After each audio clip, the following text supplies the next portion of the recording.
bulan Ramadan adalah bulan yang sangat mulia. Salah satu hikmah di bulan Ramadan itu, ibu bapak yang dimuliakan Allah Subhanahu wa taala, Ramadan itu adalah syahru maghfirah. Bulan di mana Allah mudah mengampuni dosa-dosa kita. Karena hakikatnya Ramadan itu mulai dari kita bangun sampai kita tidur itu kita di atas ibadah. Coba bayangkan, kita ibadah puasa itu kan dimulai sahur. Sahur itu ibadah. Bahkan makanan yang paling berkah yang kita makan itu adalah makan sahur. Rasul yang mengatakan seperti itu, tasahharu fa inna fi sahurikum barakah. Jangan lupa dan jangan tinggalkan makan sahur, karena makan sahur itu adalah makan yang penuh berkah. Kemudian dilanjut dengan puasa sampai kemudian maghrib. Itu ibadah semua tuh. Kemudian malamnya kita sholat tarawih. Kata Nabi SAW, man shalla ma'al imam hatta yansarif. Barang siapa yang sholat tarawih bersama imam, dia tidak berpaling sampai imam berpaling. Kata Nabi SAW, kutiba lahu qiyamul lail. Maka Allah catat seolah-olah dia tarawih mulai dari ba'da isya sampai subuh. Berarti Ramadan itu dari awal bangun sampai tidur, bangun lagi, itu semua ibadah tuh. Oleh karena itulah maka kenapa Allah Subhanahu wa taala menjadikan Ramadan ini syahru maghfirah, bulan di mana kita mudah diampuni dosanya. Lalu apa hikmahnya? Hikmah diampuni dosa itu apa? Ibadah di bulan Ramadan yang paling identik itu cuma 3. Kalau disebut Ramadan pasti teringat 3 ibadah. Pertama puasa, yang kedua tarawih, yang ketiga Lailatul Qadar. Pasti ini yang diingat nih kalau sudah Ramadan itu. 3-tiganya menyebabkan dosa kita diampuni. Dan itu disebutkan dalam 3 riwayat yang disebutkan dalam kitab Sahihaini, riwayat Bukhari dan Muslim. Pertama, Nabi mengatakan, man shoma Ramadhanan imanan wahtisaban ghufira lahu ma taqaddama min dambi. Barang siapa yang puasa Ramadan, yakin dengan perintahnya, mengharap dengan pahalanya, Allah ampuni dosa-dosanya. Ini satu riwayat. Yang kedua, man qama Ramadhanan imanan wahtisaban ghufira lahu ma taqaddama min dambi. Barang siapa yang salat tarawih yakin dengan perintahnya dan yakin akan pahalanya, Allah akan ampuni dosa-dosanya. Yang ketiga, Rasul mengatakan, man qama lailata qadrin imanan wahtisaban ghufira lahu ma taqaddama min dambi. Barang siapa yang menghidupkan malam Lailatul Qadar penuh dengan iman dan mengharap pahala Allah, Allah ampuni dosa-dosanya. Lihat, puasa mengampuni dosa, tarawih mengampuni dosa, menghidupkan malam Lailatul Qadar menjadikan dosa kita diampuni. Maknanya di sini Ramadan syahrul maghfirah, bulan di mana dosa kita mudah diampuni. Lalu apa hikmah? Coba perhatikan. Dulu ada dari kalangan jin itu seseorang atau seorang jin yang sangat soleh namanya Ajazil. Ajazil ini tidak ada namanya di Quran, tidak ada pula dalam hadis. Tetapi dalam kisah-kisah Israiliyat disebut bahwa ada jin yang paling soleh zaman dulu, itu namanya Ajazil. Saking solehnya Ajazil ini, karena dunia jin pada saat berada di permukaan bumi belum ada manusia, dia bisa mentertibkan kalangan jin sehingga jin-jin yang jahat itu bisa disadarkan. Yang tidak sadar dibunuh, yang kemudian sebagian mereka dipenjara ke hutan-hutan dan ke laut-laut. Akhirnya Allah Subhanahu wa taala angkat Ajazil ini ke langit, dijadikan oleh Allah pembendaharaan sorga. Masuk dia ke sorga. Ketika Allah Subhanahu wa taala menciptakan Nabi Adam alaihi salam, tiba-tiba Ajazil ini hasad. Jangan-jangan Allah hendak menciptakan makhluk yang mau menggantikan aku sehingga aku dikeluarkan dari sorga, dia pula masuk sorga, kata. Sejak itulah Ajazil mulai jahat. Ketika betul-betul Allah Subhanahu wa taala menciptakan Adam, maka Allah Subhanahu wa taala menyuruh Ajazil itu hadir dalam sebuah momen di mana Allah akan meniupkan ruh kepada Adam. Semua malaikat hadir di situ. Allah Subhanahu wa taala firmankan dalam Al-Qur'an, wa idz qala rabbuka lil malaikati isjudu li Adam fasajadu illa iblis. Dan ingatlah ketika Rabbmu mengatakan kepada para malaikat, sujud kalian kepada Adam. Semua malaikat sujud kecuali iblis. Iblis inilah nama lain daripada Ajazil. Jin yang soleh menjadi jahat karena maksiat kepada Allah Subhanahu wa ta'ala. Apa konsekuensinya? Diusir dari sorga. Jadi Ajazil itu kesalahannya satu, tidak mau sujud kepada Adam karena hasad. Akhirnya dikeluarkan dari sorga. Fakhruj minha fa innaka rajim. Keluar wahai iblis, engkau dikutuk dari sorga ini. Lihat akibat dosa dikeluarkan dari sorga. Kemudian contoh yang lain, Nabi Adam alaihi salam masuk ke dalam sorga. Iblis keluar dari sorga, Adam pula masuk ke dalam sorga. Allah katakan kepada Adam, kau makan semua makanan di sorga, kau minum semua minuman di sorga, kau nikmati semua kenikmatan di sorga, asal jangan sentuh satu pohon saja. Allah katakan wala taqraba hadhihi syajarah, jangan dekat pohon ini, sebab kalau seandainya kau dekat-dekat pohon ini kau makan pula buahnya, fatakuna minadh zalimin, maka engkau wahai Adam dan istrimu Hawa termasuk orang zalim. Akhirnya Adam pun tidak berani mendekati pohon itu. Tapi iblis yang keluar sorga tadi, Azazil ini, jin yang soleh menjadi jahat jadi iblis, memberikan was-was kepada Adam agar mendekati pohon itu. Akhirnya kemudian Adam pun terkena was-was, tiba-tiba mendekati pohon, penasaran dengan pohon itu, kemudian ada buah, diambilnya buah itu, dimakan pula sama dia dengan Hawa. Allah murka dan Allah katakan kulnah bitu minha jami'ah, keluar kalian semua dari sorga.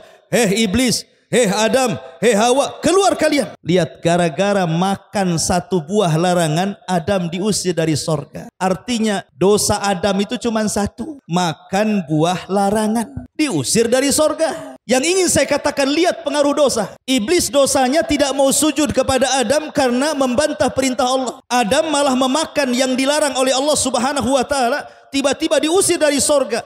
Kita pula yang banyak dosa, pengen pula masuk sorga. Dosa kita ini bukan satu, Adam cuma satu saja dosanya. Iblis juga cuma satu dosa, karena tidak mau sujud gitu ya. Kita hari-hari berbuat dosa itu.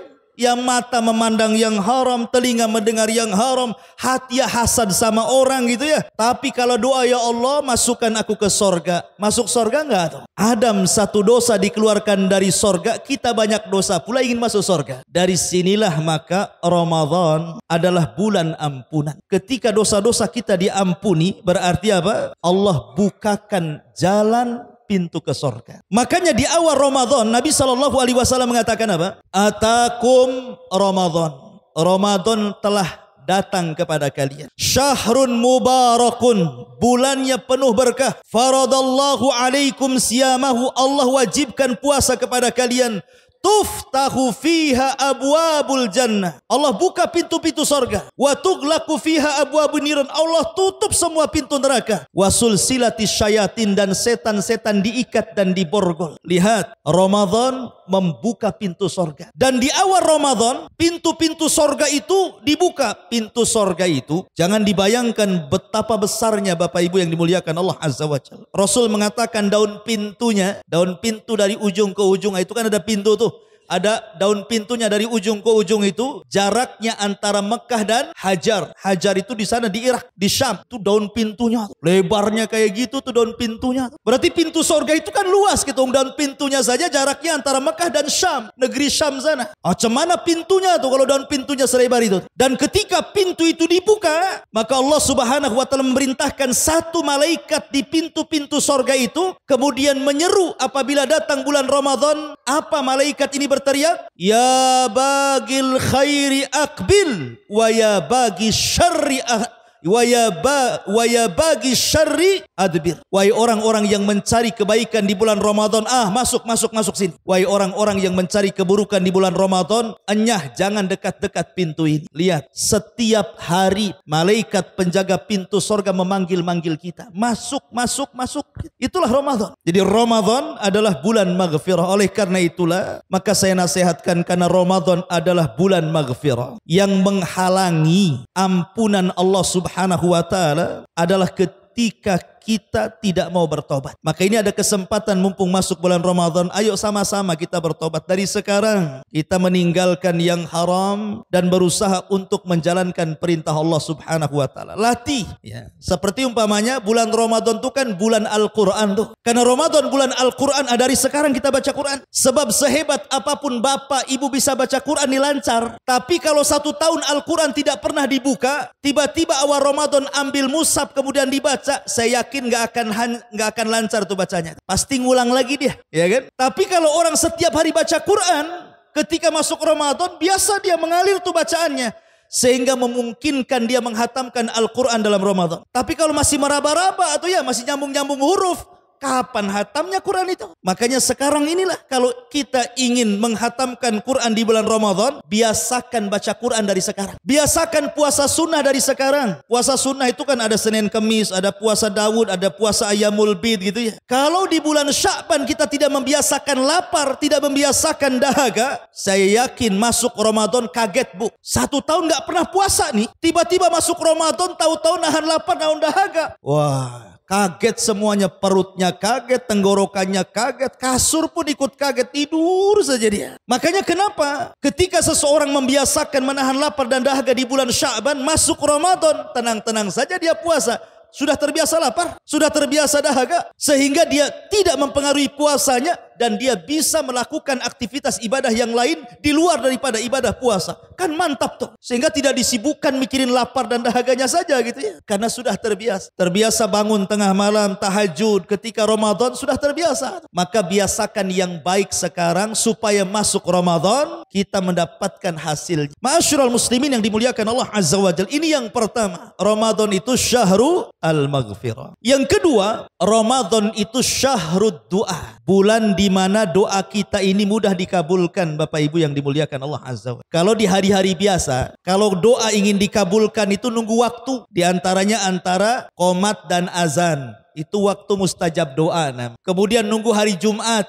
Antara asar sampai maghrib di hari Jumat itulah mustajab doa kalau ingin berdoa di situ. Atau nunggu hujan, karena hujan itu membawa rahmat. Kalau orang berdoa saat hujan mustajab. Atau nunggu sepertiga malam akhir itu mustajab tuh doanya. Tapi Ramadan tidak nunggu waktu-waktu kayak gitu. Mau pagi doa, mau siang doa, mau sore doa, mau malam doa, mau sepertiga malam doa. Itu dari mulai terbit matahari sampai terbit fajar, itu semua waktu mustajab doa. Kenapa? Perhatikan ayat yang disebutkan dalam Al-Quran. Allah Subhanahu wa ta'ala berfirman dalam surah Al-Baqarah, wa idza sa'alaka ibadi anni fa inni qarib ujibu da'watad da'i idza da'an falyastajibuli wal yu'minu bi la'allahum yarshudun. Apabila hamba-hambaku bertanya soal aku wahai Muhammad, katakan aku dekat, kata Allah. Aku yang mengijabah setiap doa orang yang berdoa kepadaku. Maka penuhilah seruanku, berimanlah kepadaku agar kalian mendapatkan petunjuk. Ayat ini kalau ibu bapak baca Quran,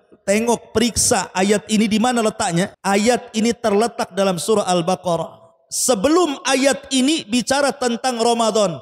Syahrul Ramadan alladzi unzila fihil Quran. Setelah ayat ini bicara soal Ramadan juga.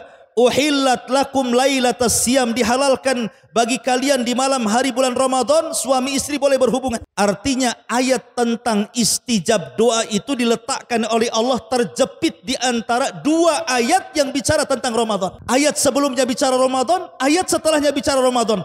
Tengah-tengahnya ini ayat soal pengabulan doa. Kata ulama tafsir, seolah-olah Allah ingin katakan bahwa Ramadan itu 1 bulan adalah bulan di mana kita mustajab doa. Maka berdoalah di bulan Ramadan. Sehingga para ulama mengatakan, walaupun 1 Ramadan ini mulai dari terbit matahari sampai terbit fajar itu adalah bulan mudah doa itu dikabulkan, tapi yang ingin saya nasihatkan, jangan tinggalkan 3 waktu. Ini sangat mustajab lagi doa. Ingat ibu bapak ya, ada 3 waktu di bulan Ramadan itu. Kalau ibu bapak berdoa itu paling dan sangat mustajab doa, maka jangan pernah tinggalkan. Dan ini hanya ada di bulan Ramadan. Pertama, menjelang berbuka. Minimalnya 5-10 menit menjelang berbuka itu waktu yang sangat-sangat mustajab. Nabi SAW bersabda, "Lis-shaimi farhatan." Bagi orang yang berpuasa itu ada 2 kebahagiaan. Bahagia saat dia berbuka, farhatun inda fitri, wa farhatun inda liqa'i rabbih. Dan bahagia ketika berjumpa dengan Allah.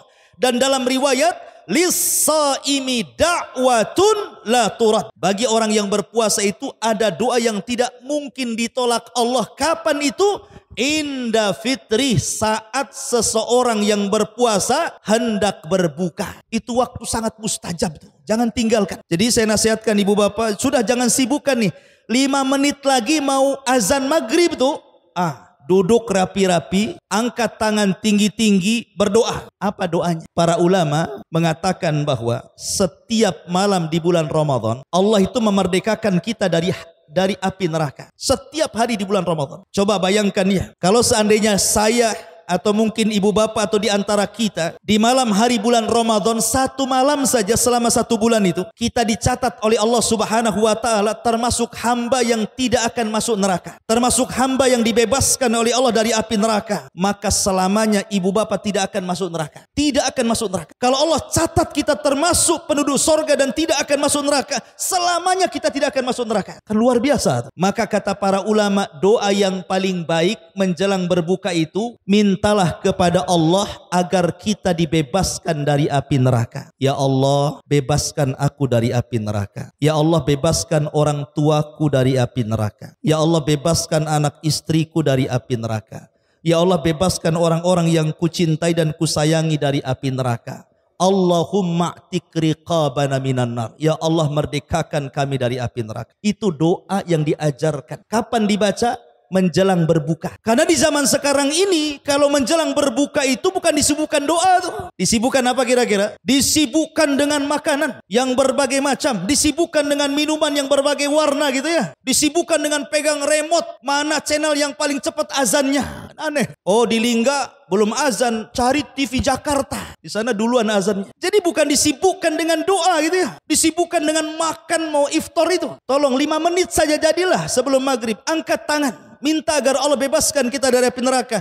Sebab kalau Allah takdirkan salah satu di antara kita terbebas dari api neraka, tidak akan masuk neraka sampai kiamat. Ini yang pertama. Yang kedua, saat sahur. Nabi SAW bersabda, yanzilu rabbuna ila sama'id dunya fi kulli thuluthil lailil akhir. Wa dhalika kulla laylatin. Faqala Allahu azza wa jal ala abdihi, man yad'uni fa astajibalah. Wa man yas'aluni fa'utiyah wa man yastaghfiruni fa'aghfiralah. Kata Nabi SAW, Allah itu turun di sepertiga malam akhir memandang hambanya. Kemudian Allah berfirman, wahai hamba-hambaku, siapa yang berdoa ku kabulkan, siapa yang minta ku kasih, siapa yang minta ampun ku ampuni dosa-dosanya. Dan itu setiap malam di sepertiga malam akhir Allah menawarkan ampunannya, Allah menawarkan istijab doanya, Allah menawarkan kekuasaannya kepada hambanya. Kalau di luar Ramadan, saya nggak yakin kita bisa bangun di sepertiga malam itu. Ada yang bangun habis kencing tidur lagi, rupanya hanya untuk kencing saja karena kedinginan. Tapi di bulan Ramadan saya yakin ibu, bapak, anak muda, anak kecil mesti bangun tuh waktu sahur itu. Nggak bangun dibangunkan, ya kan? Minimal masjid itu sudah teriak-teriak sahur, sahur. Mau tidak mau bangunlah kan itu ya. Artinya setiap hari di bulan Ramadan waktu sahur itu sepertiga malam itu waktu sahur itu. Itu waktu mustajab doa itu. Maka saya nasihatkan ketika sahur itu jangan perhatian kepada makan sahur saja. Iya, makan sahur berkah.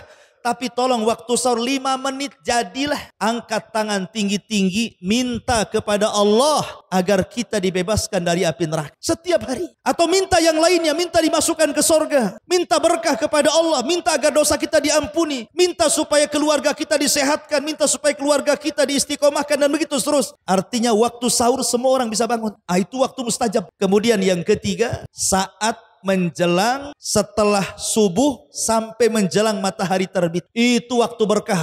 Kata Imam Ibnul Qayyim, ibu bapak yang dimuliakan Allah Azza wa Jal, siapa yang tukang tidur selepas subuh sampai terbit matahari, bukan karena uzur lain. Kalau uzur yang umpamanya malamnya begadang nyari ikan gitu ya, kelelahan capek akhirnya habis subuh dia tidur. Bukan karena uzur, memang dia tukang tidur gitu ya, habis subuh langsung tidur gitu. Siapa yang tidur habis subuh sampai terbit matahari, tidak diberkahi keluarganya, tidak diberkahi pekerjaannya, tidak diberkahi kehidupannya. Mana dalilnya? Nabi SAW bersabda, Allahumma barik li ummati fi bukuriha. Ya Allah, berkahi umatku di waktu paginya. Kapan waktu pagi di sini maksudnya? Setelah subuh sampai terbit matahari. Saya nasihatkan jangan tidur. Kalau mau tidur nunggu matahari terbit. Setelah terbit silahkan tidur. Itu waktu berkah tuh. Ustadz, berkah itu apa sih sebenarnya? Kenapa kok waktu itu sangat berkah sekali? Saya analogikan ibu bapak ya biar mudah. Apa sih makna berkah itu? Di dunia ini Allah Subhanahu wa ta'ala ciptakan 2 binatang. 1 kambing, 1 anjing. Kambing anjing. Binatang yang paling banyak disembelih itu binatang apa? Kambing. Akekah nyembelih kambing, takkan nyembelih anjing. Orang walimah kata Rasul, aulim walau bisyat, sembelih walaupun seekor kambing. Walimah nyembelih kambing. Kalau ada walimah nyembelih anjing gak akan datang.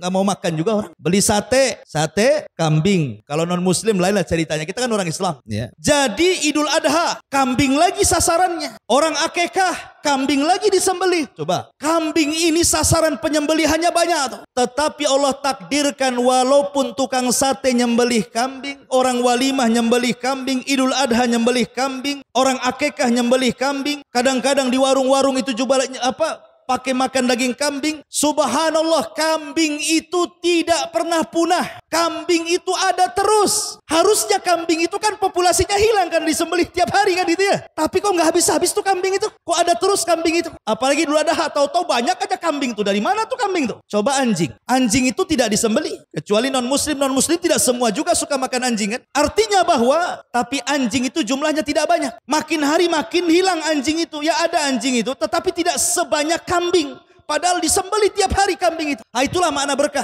Makna berkah itu tidak habis-habis. Kenapa kambing itu binatang berkah? Kenapa anjing itu binatang tidak berkah? Gini loh ya. Saya tanya ibu bapak. Kambing itu kalau malam begadang atau gentayangan? Kambing loh ya. Kambing itu kalau malam itu begadang atau tidur? Biasa tidur ya.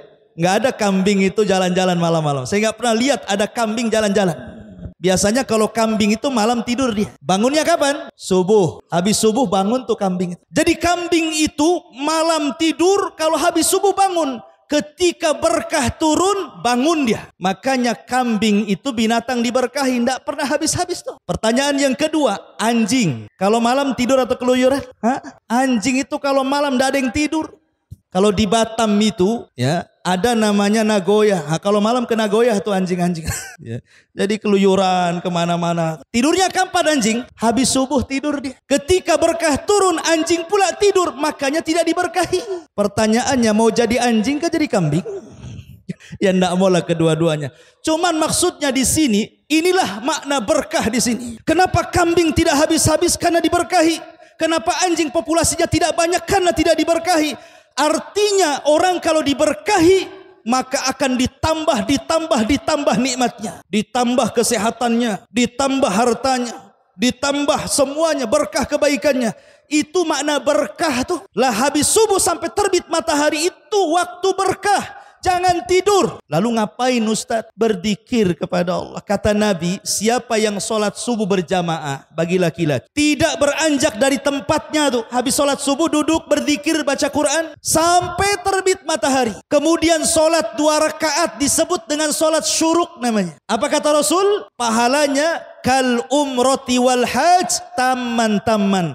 Pahalanya sama seperti orang yang berangkat umroh dan haji secara sempurna. Subhanallah. Sekarang ini lagi musim Covid, mau umroh susah. Apalagi haji, baru sekarang ini dibuka travel nih kan. Tetapi orang yang berilmu itu tidak susah. Walaupun dia tidak bisa haji, walaupun dia tidak bisa umroh, ada pahala yang membandingi haji dan umroh. Caranya seperti apa? Ya tadi, habis sholat subuh, ambil Quran, duduk. Atau kalau tidak, atau malas baca Quran, berzikir, jangan tidur. Sampai terbit matahari itu tidak sampai 2 jam itu. 1 jam saja paling. Habis itu sholat 2 rakaat, sholat syuruk namanya. Itu kita pulang sama habis pulang haji dan umroh itu. Maksudnya bandingan pahala. Bukan mewakili haji dan umroh. Jangan pula ngaku-ngaku Pak Haji. Ya. Jangan panggil saya nama. Ya. Panggil saya haji gitu. Saya sudah haji. Kapan? Tadi pagi gitu kan itu. Ini maksudnya bandingan pahala. Kalau punya uang ya tetap wajib haji. Ya. Tapi orang yang berilmu bisa mengejar pahala. Itu waktu berkah. Dan di waktu antara subuh ke terbit matahari itu ada angin. Angin yang menyehatkan badan. Kata Nabi SAW, nusirtu bis-sabah wa uhlikatil adu bid-dabur. Aku ditolong setiap peperangan dengan angin soba, angin pagi. Dan kaum Ad, kaum Nabi Hud, dihancurkan oleh Allah dengan angin sore. Angin sore itu angin penyakit. Angin pagi itu angin sehat. Namanya soba. Maka ibu-ibu nih kalau habis sholat subuh ke masjid, pulang bu, tolong sampai di rumah buka jendela, buka pintu. biar angin sobak masuk. Itu angin berkah tuh. Ini mah enggak, habis sholat subuh pulang tutup pintu, pulang tutup jendela, gordennya warna hitam, ya gelap lagi lah rumah itu. Malam lagi tidur lagi. Ya. Kapan berkahnya? Jadi pulang habis subuh buka pintu. Kecuali hujan, ya kan? Kalau maksudnya kalau cuaca bagus, buka jendela. Biar angin soba itu masuk. Karena ini angin yang menolong Rasul dalam setiap peperangan. Rasul itu kalau nyerbu musuh tidak pernah di waktu siang. Nggak pernah di waktu malam. Dia nunggu subuh. Kalau dia dengar suara azan nggak akan diserbu. Oh, itu daerah Islam. Kalau tidak mendengar suara azan maka diserbunya. Rasul tuh kalau menyerang mesti di waktu subuh. Makanya Allah mengatakan wal adiyati dhabha, fal muriyati qadha, fal mugirati subha. Fal mugirati subha. Kalau nyerang subha di waktu subuh. Itulah Nabi. Waktu berkah waktu subuh itu. Jangan tidur, buka jendela, buka pintu biar dia masuk. Anak-anak jangan dibiarkan tidur, bangunkan. Itu waktu berkah. Lah, di luar Ramadan, ini waktu berkah, banyak berdoa tuh antara subuh ke terbit matahari. Karena Ramadan lah syahrul doa. Ini yang kedua. Yang ketiga, Ramadan itu adalah syahrul Quran, bulan Al-Quran. Al-Quran ini ibu bapak bukan bacaan biasa. Bukan kita baca Quran, bukan. Quran itu kalamullah. Setiap satu huruf yang kita baca 10 pahala. Coba bayangkan ibu bapak baca surah Al-Fatihah. Berapa jumlah huruf surah Al-Fatihah itu? 114 huruf. Pernah ngitung gak pak? Huruf di surah Al-Fatihah itu. Alhamdulillah, alif, lam, ha gitu ya. Dihitung coba. Itu jumlahnya 114 huruf tuh. Orang yang membaca satu huruf Al-Quran itu bandingannya 10 pahala. Kalau 10 kali 114 huruf, dah berapa tuh pahalanya? Coba bayangkan, Rasul mengatakan man qara'a harfan min kitabillah falahul hasanatu wal hasanatu bi asyri amsalihha la aqulu alif lam mim harfun walakin alifun harfun wal lamun harfun wa mimun harfun, kata Nabi. Siapa yang membaca satu huruf dalam Al-Quran, 1 dikali lipatkan 10 pahala. Aku tidak katakan alif lam mim 1 huruf, tapi alif 1 huruf, lam 1 huruf, mim 1 huruf, kata Nabi. Subhanallah. Al-Baqarah itu berapa huruf tuh? Kali 10. Jadi orang yang membaca Quran itu banyak pahalanya tuh. Dan Al-Quran itu turun di bulan Ramadan.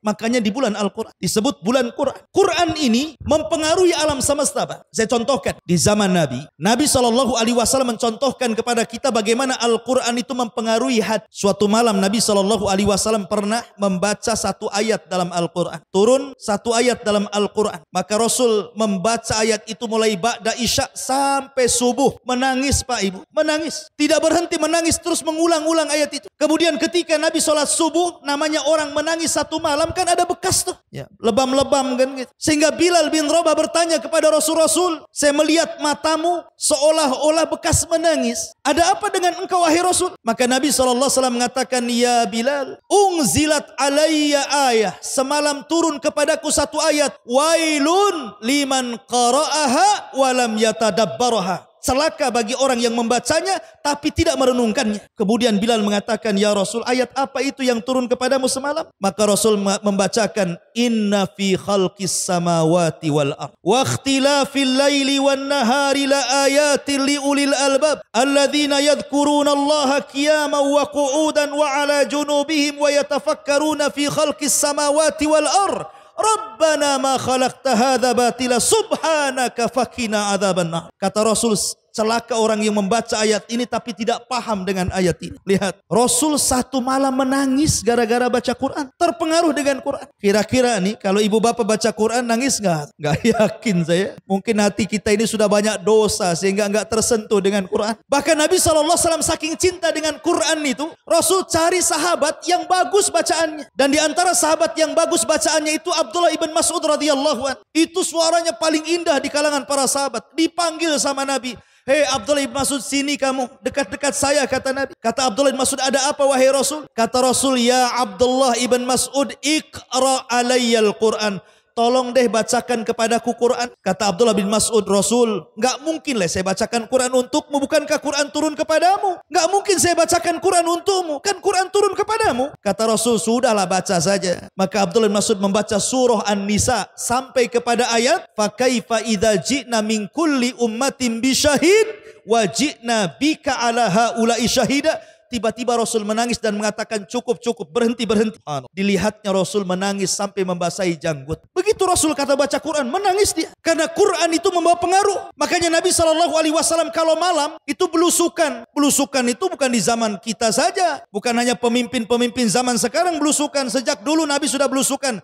Tapi nggak siang-siang belusukan Nabi itu malam-malam. Dan nggak bawa wartawan juga. Belum ada wartawan di zaman Nabi. Rasul itu malam-malam keluar. Belusuan itu. Untuk apa coba? Untuk mendengarkan Al-Quran yang keluar dari rumah para sahabat. Dulu di zaman Nabi tidak ada rumah kecuali malam-malam ada bacaan Quran. Karena kebiasaan para sahabat kala malam hari tahajud dan bacaan mereka dikeraskan. Sehingga tidak semua tidak ada satupun rumah kecuali keluar suara Al-Quran. Pertanyaannya, kalau sekarang kira-kira suara apa tuh? Di rumah-rumah kaum muslimin itu. Kalau nggak dangdut, rock ya. Kalau nggak rock ya mungkin apa itu? Sinetron, drakor itu ya. Drama Korea. Itu yang keluar dari rumah itu ya.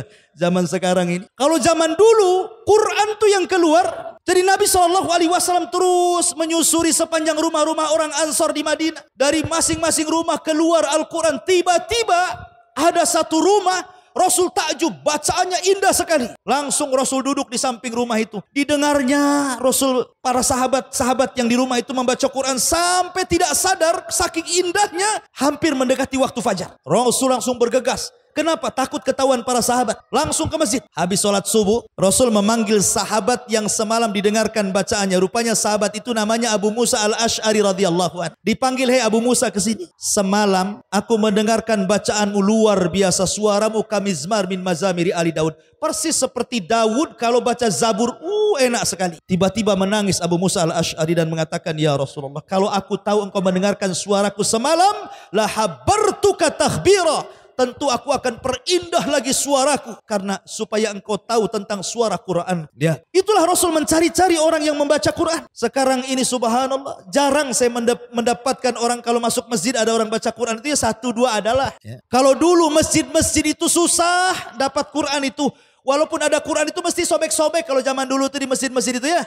Kadang-kadang berserak-serak tuh sobekannya. Kenapa? Sering dibaca. Kalau sekarang itu rapi di lemari Quran itu. Sudah 3 tahun gak ada yang sobek Quran itu. Lah kenapa? Ya. Yang lebih hebat lagi. Kadang-kadang kalau nikah maharnya pula seperangkat alat sholat plus mushaf Quran gitu ya. Nggak dibaca juga. Lah kenapa? Pertanyaan. Pada Nabi SAW di zaman itu luar biasa. Bacaan Quran itu.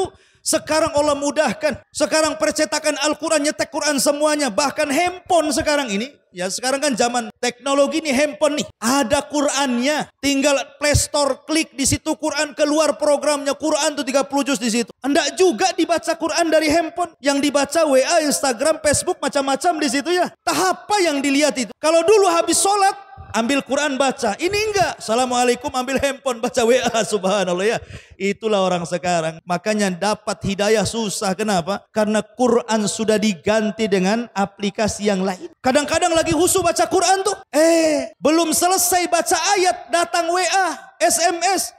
Dilanjutkan dengan baca WA, sambungan ayatnya. Kan ada orang kayak gitu itu. Kan gimana orang zaman sekarang kok jadi gini? Ya. Padahal Quran itu hudan, petunjuk. Syahru Ramadhan alladzi unzila fihil Quran hudan linna. Bulan Ramadan itu bulan diturunkan Quran sebagai petunjuk bagi manusia. Sebagian ahli tafsir maksudnya petunjuk ini sifat daripada Quran. Quran itu petunjuk. Ada juga yang mentafsirkan yang dimaksud petunjuk itu Ramadan itu sendiri adalah petunjuk. Maksudnya bagaimana Ramadan itu petunjuk begini. Coba perhatikan ibu bapak yang dimuliakan Allah Azza wa Jalla. Kalau masuk bulan Ramadan tidak ada masjid kecuali penuh. Ya kan, kalau Ramadan kan masjid penuh-penuh tuh. Kalau dia Ramadan kan nggak penuh deh. Kalau dia masuk awal Ramadan penuh masjid. Bahkan saya pernah melihat ada masjid saking penuhnya. Karena masjidnya kecil sampai ngampar terpal itu di tempat sandal. Itu di permulaan Ramadan. 1 minggu pertama lah biasanya ya. Nanti minggu kedua mulai itu makin maju sapnya. Minggu ketiga mulai tinggal berapa sap saja. 10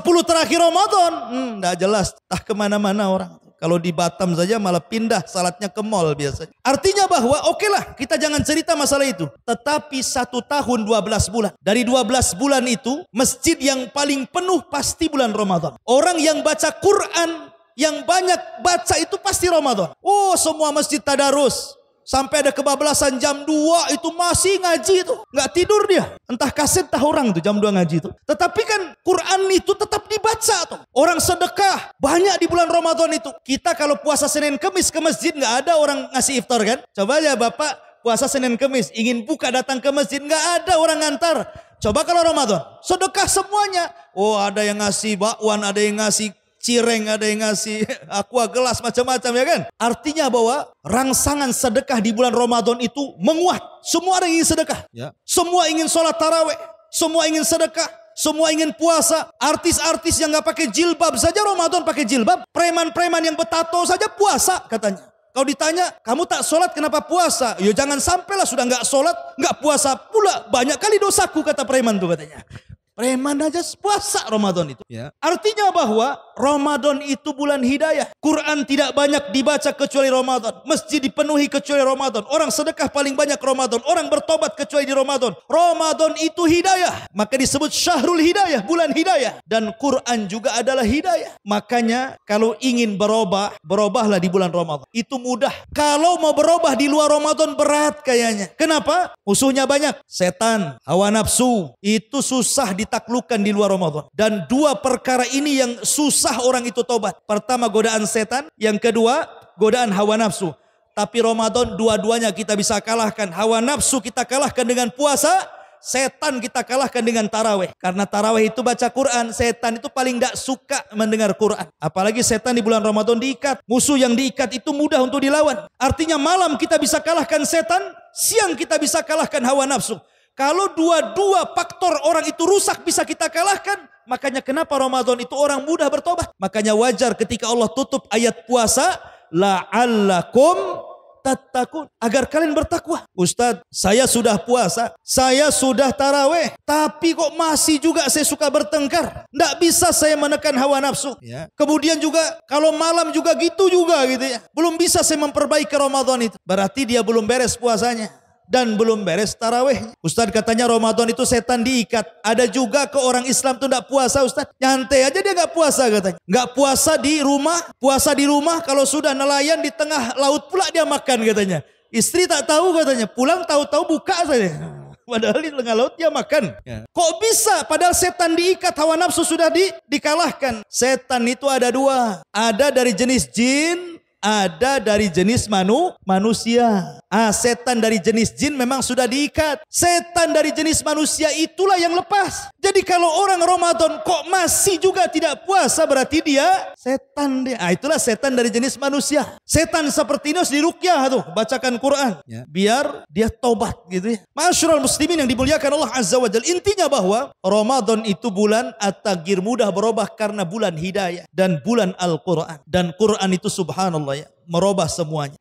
Quran Allah turunkan kepada Jibril untuk disampaikan kepada Rasul. Maka Jibril menjadi pemimpin para malaikat gara-gara membawa Al-Quran. Ketika Quran turun kepada Nabi SAW, maka Rasul menjadi pemimpin para Nabi Sayyidul Anbiya wal Mursalin. Ketika Quran diturun di kota Mekah, maka Mekah menjadi kota termulia dari seluruh dunia. Ketika Quran turun di bulan Ramadan, maka Ramadan menjadi pemimpin bulan-bulan dalam 12 bulan. Ketika Quran turun di malam Lailatul Qadar, maka malam Lailatul Qadar menjadi pemimpin malam dalam setahun. Coba bayangkan, Quran mengangkat Jibril, Quran mengangkat Nabi, Quran mengangkat Mekah, Quran mengangkat bulan, Quran mengangkat malam. Kalau seandainya Quran masuk ke hati ibu bapak, insya Allah Allah akan angkat derajat ibu bapak. Jibril diangkat, Nabi diangkat, Mekah diangkat, bulan diangkat, malam diangkat. Masa kita tidak diangkat gara-gara Quran? Dulu di zaman Umar memanggil salah satu gubernur Mekah ke Asfan. Kemudian Umar bertanya, kau kemari, Mekah dipimpin siapa? Kata gubernur Mekah, ada Umar wakilku. Siapa namanya? Abdurrahman ibn Abzah. Kok aku nggak kenal? Kata Umar, siapa Abdurrahman bin Abzah itu?